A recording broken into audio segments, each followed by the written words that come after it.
Hello, my scholars and saints. I hope that you're well.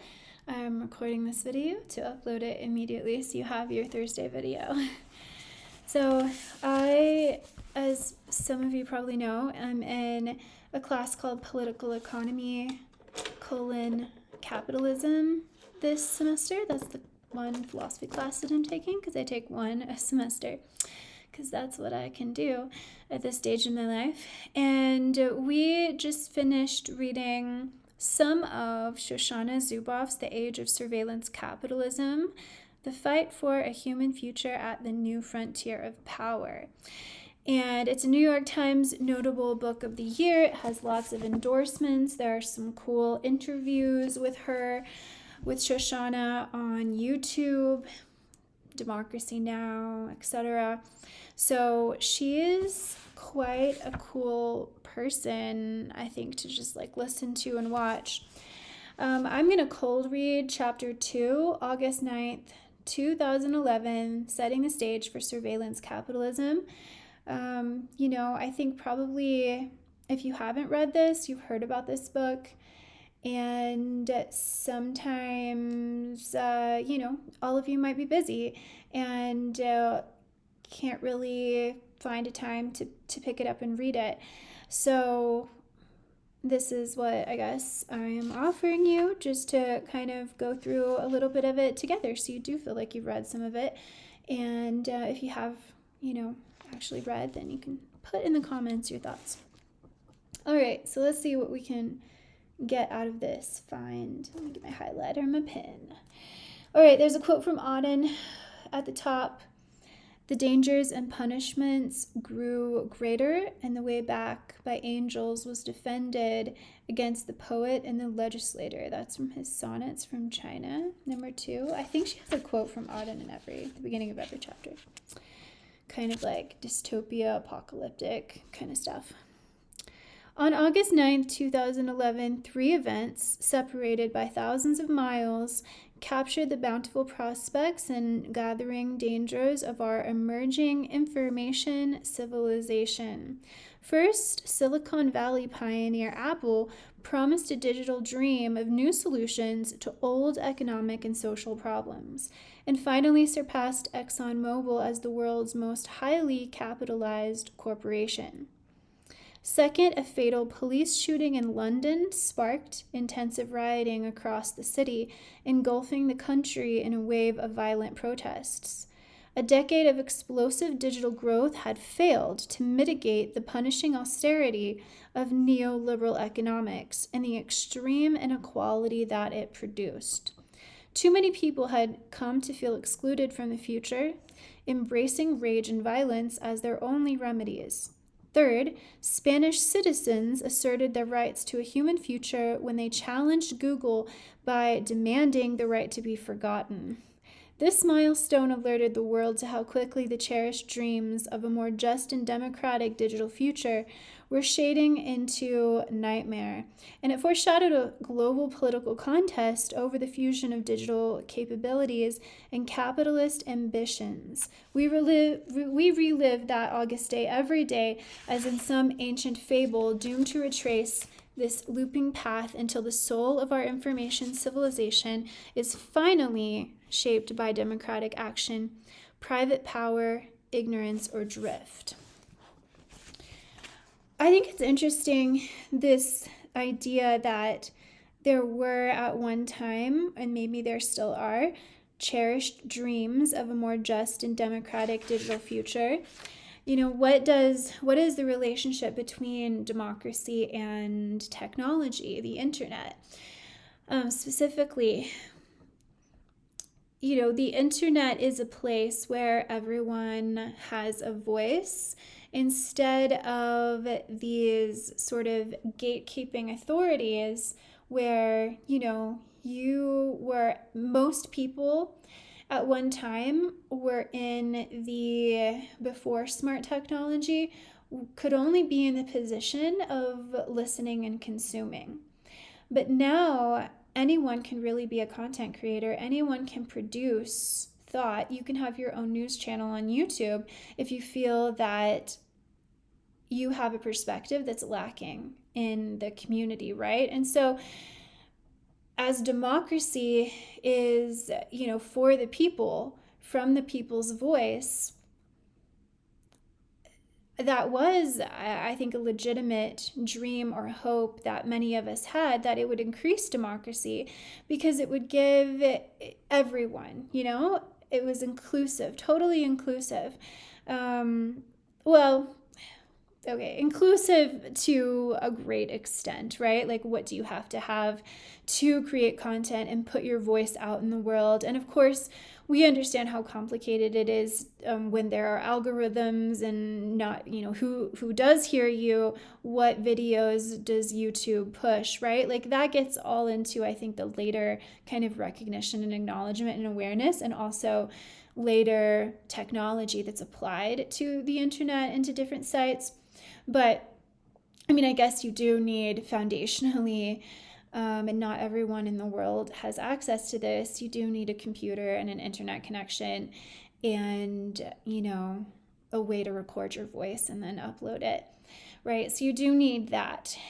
So I guess I shouldn't say that that's, it's accessible to everyone, because there are some things that you have to have, and it's a financial investment unless there's like a computer cafe or something like that. So in what ways then is Zuboff trying to say, capitalism got in the way of that democracy? Maybe once again, right? Because when you are privileging profit over the well-being, you're going to always find a way to get an edge, to get increasing surplus and increasing profit. And we have seen in the past, right now I'm reading Eric Williams' Capitalism and Slavery. And if we agree that slavery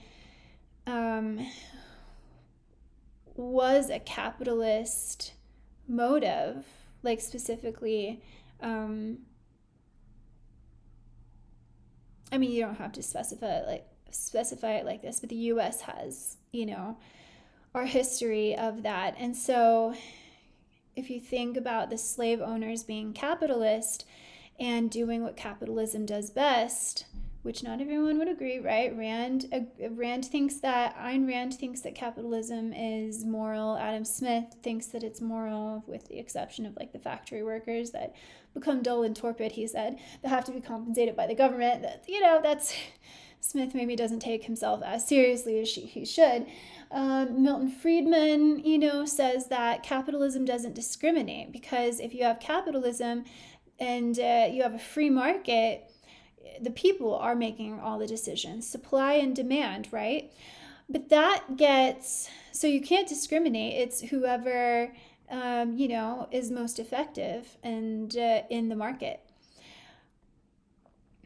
But the slave trade was an example of how an extreme, terrifying example of how capitalists will use people, human beings, as means to an end, instead of, the Kantian human beings as ends in themselves, right? And so this is, well, I shouldn't say this, but Zuboff is saying that something that could have been maybe under a different political or economic world with different values and priorities, the internet could have been democratic, but it's not, because what are companies trying to do? They're trying to utilize this excess of activity on the internet to mine it without consent in ways that will profit themselves, intending to leave the masses in ignorance. And so it's infringing on a right. You think about like the conversations about the right to privacy, what we are giving up. And Zuboff is saying that we don't exactly know what we're giving up. Are we aware of the effects? And that gets into like Michel Foucauldian kind of understanding or conversation of the subtlety of insidious power that sort of escapes your consciousness and is meant to escape your consciousness, because that benefits the status quo and those in privilege, those who are privileged and in power. And so, even Zuboff, like I've watched at least one of her interviews, and the person that was interviewing her kept saying, well, I'm not convinced. I'm not convinced. And the thing is I don't even know if Zuboff with her, she interviewed what was it? Over almost 500 people from, various places like Silicon Valley who were, speaking anonymously about the motives and the directives of Facebook and Apple and Google, etc. And I don't know, I haven't read the book, but I don't know how much information she really got, because I myself, happily use the free app of Instagram, and my Instagram's even private now because of various people and reasons, but we'll go into that. But who is it not private to? Nevertheless, even if I keep it protected, it's not private to those who work at Instagram, right? So Zuboff is saying basically that our data is being mined in order to predict our behaviors and also mold our behaviors. So it's not necessarily a new thing that's happening, but it's a new way, I guess, that it's happening. And so I think that's what her book is about. First section, the Apple hack. And sorry if you can hear my heater. It snowed last night and yesterday, and so it's pretty icy and cold. Apple thundered onto the music scene in the midst of a pitched battle between demand and supply. On one side were young people,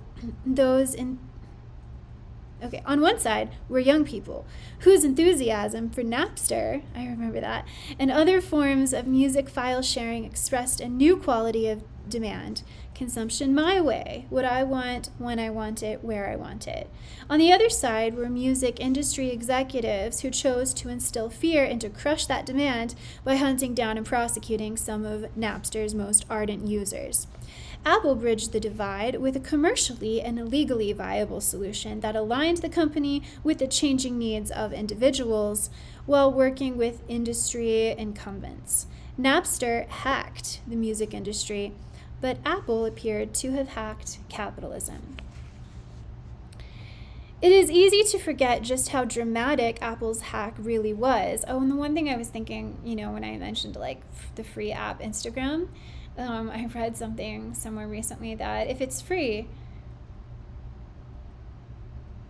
I can't remember. They said it in a really witty way, but basically, if it's free, it's not really free. You're giving up more than you think if it's free. It is, okay, so the company's profits soared largely on the strength of its iPod, iTunes, iPhone sales.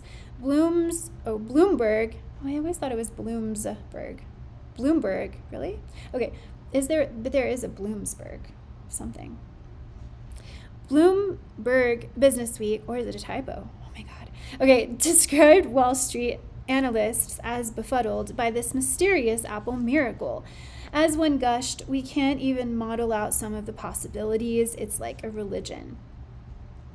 Even today, the figures are staggering. 3 days after the launch of the Windows-compatible iTunes platform in October 2003, listeners downloaded 1 million copies of the free iTunes software, and paid for 1 million songs, prompting Steve Jobs to announce, in less than 1 week, we've broken every record and become the largest online music company in the world. Within a month, there were 5 million downloads, then 10 million 3 months later, then 25 million 3 months after that. 4.5 years later, in January 2007, that number rose to 2 billion, and 6 years later, in 2013, it was 25 billion. In 2008, Apple surpassed Walmart as the world's largest music retailer. iPod sales were similarly spectacular, exploding from 1 million units per month after the music stores launched to 100 million less than 4 years later, when Apple subsumed the iPod's functions in its revolutionary iPhone, which drove another step function of growth. A 2017 study of stock market returns concluded that Apple had generated more profit for investors than any other U.S. company in the previous century. 100 years before the iPod, mass production provided the gateway to a new era when it revealed a parallel universe of economic value hidden in new and still poorly understood mass consumers who wanted goods but at a price they could afford. Henry Ford reduced the price of an automobile by 60% with a revolutionary industrial logic that combined high volume and low unit cost. He called it mass production. Summarized in his famous maxim, "You can have any color car you want, so long as it's black." Later, GM's Alfred Sloan expounded up that principle. By the time we have a product to show them, consumers, we are necessarily committed to selling that product because of the tremendous investment involved in bringing it to market. The music industry's business model was built on telling its consumers what they would buy, just like Ford and Sloan. Executives invested in the production and distribution of CDs, and it was the CD that customers would have to purchase. Henry Ford was among the first to strike gold in tapping into the new mass consumption with the Model T. As in the case of the iPod, Ford's Model T factory was pressed to meet the immediate explosion of demand. Mass production could be applied to anything, and it was. It changed the framework of production as it diffused through the economy and around the world, and it established the dominance of a new mass production capitalism as the basis for wealth creation in the 20th century. The iPod iTunes innovations flipped this century-old industrial logic, leveraging the new capabilities of digital technologies to invert the consumption experience. Apple rewrote the relationship between listeners and their music with a distinct commercial logic that, while familiar to us now, was also experienced as revolutionary when introduced. So it's a cold reading, so I don't know where she's gonna go with this, but when I think of inverting the consumption experience, I wonder if she's gonna talk about the recommended songs that an app would send to you, kind of creating possibilities or showing you the options, and then also maybe creating needs in the way that I might like a certain genre and I might like a handful of artists, but I suddenly prefer and like these other genres and artists. And so it's creating a need in the sense that it's changing the quality of my need, and it's also changing the quantity of my need. But I don't know if that's what she's going to talk about. The Apple inversion depended on a few key elements. Digitalization made it possible to rescue valued assets, in this case songs, from the institutional spaces in which they were trapped. The costly institutional procedures that Sloan had described were eliminated in favor of a direct route to listeners. In the case of the CD, for example, Apple bypassed the physical production of the product along with its packaging, inventory, storage, marketing, transportation, distribution, and physical retailing. The combination of the iTunes platform and the iPod device made it possible for listeners to continuously reconfigure their songs at will. No two iPods were the same, and an iPod one week was different from the same iPod another week, as listeners decided and redecided the dynamic pattern. It was an excruciating development for the music industry and its satellites, retailers, marketers, etc., but it was exactly what the new listeners wanted. I mean, it is pretty interesting. I guess in the past we used to just make mixed tapes and give it to each other as gifts and enjoy our own configuration of particular songs.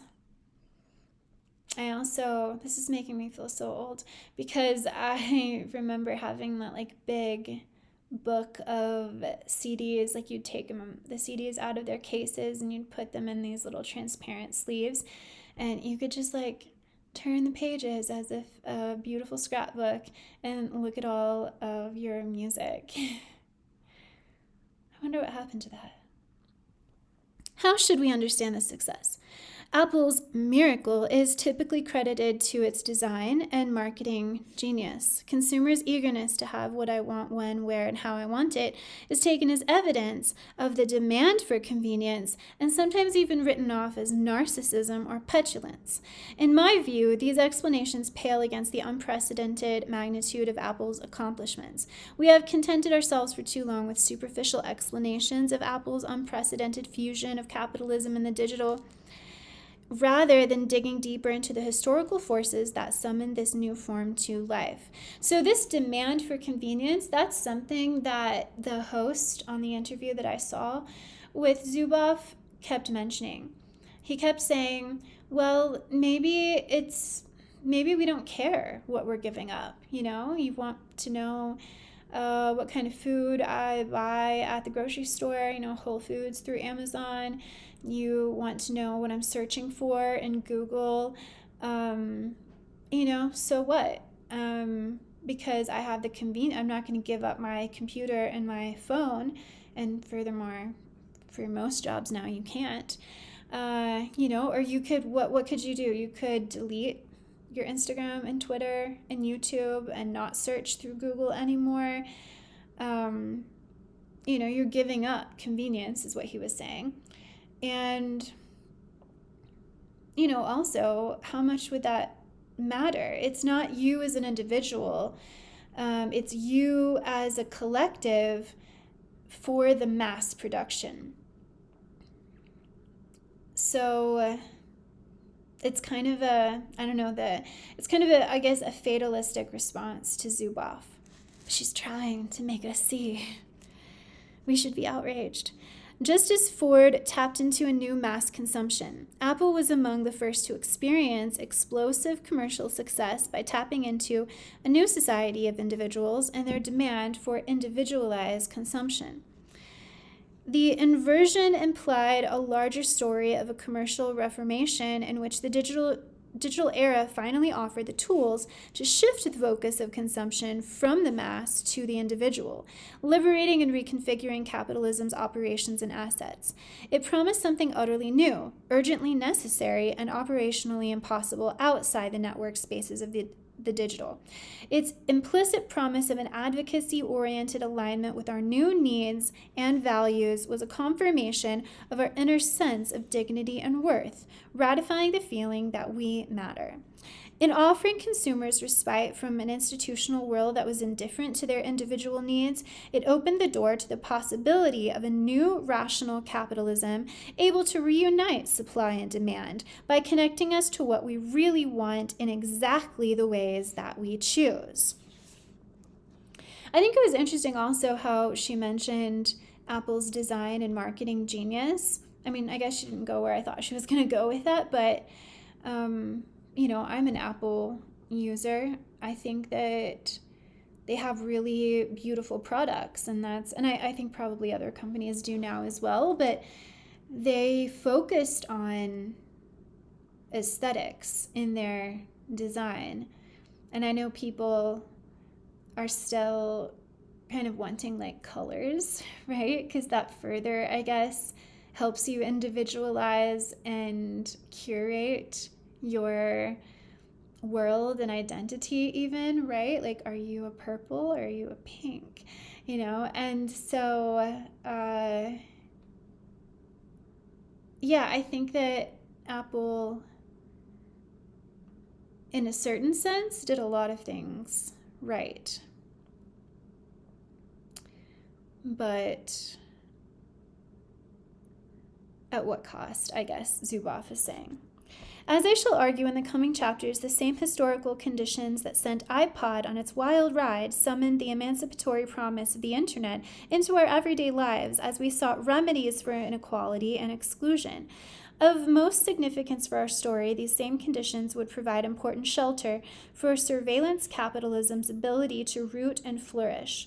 More precisely, the Apple miracle and surveillance capitalism each owes its success to the destructive collision of two opposing historical forces.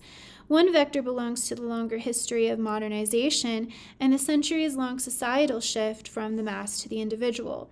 The opposing vector belongs to the decades-long elaboration and implementation of the neoliberal economic paradigm, its political economics, its transformation of society, and especially its aim to reverse, subdue, impede, and even destroy the individual urge toward psychological self-determination and moral agency. That's really interesting, because if it's destroying this, it is also, I guess, making us think that it's giving more of it. You know, the agency, I don't know about moral agency, but agency and self-determination. So I think this book is going to be really interesting to read. There might be more videos about it. The next sections briefly sketch the basic contours of this collision, establishing terms of reference that we will return to throughout the coming chapters as we explore surveillance capitalism's rapid rise to dominance. You know, and when I think about surveillance, I think about, you know, Big Brother in 1984 and Bentham's Panopticon.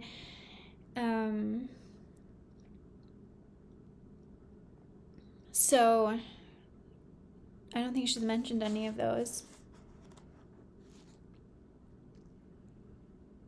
So just to give you an idea of the structure of her book before we conclude, she divided up this book into 3 parts, including an introduction, or in addition, an introduction and conclusion. So part 1, which we're reading from today, is the foundations of surveillance capitalism. Part 2 is the advance of surveillance capitalism. And 3, instrumentarian power for a 3rd, modernity. Oh, that'll be interesting. So it looks like it's about 500, a little more than 500 pages. There's a huge section of notes. There's a detailed table of contents. Okay, it's 525 pages of text. So yeah, let me know if you want more videos on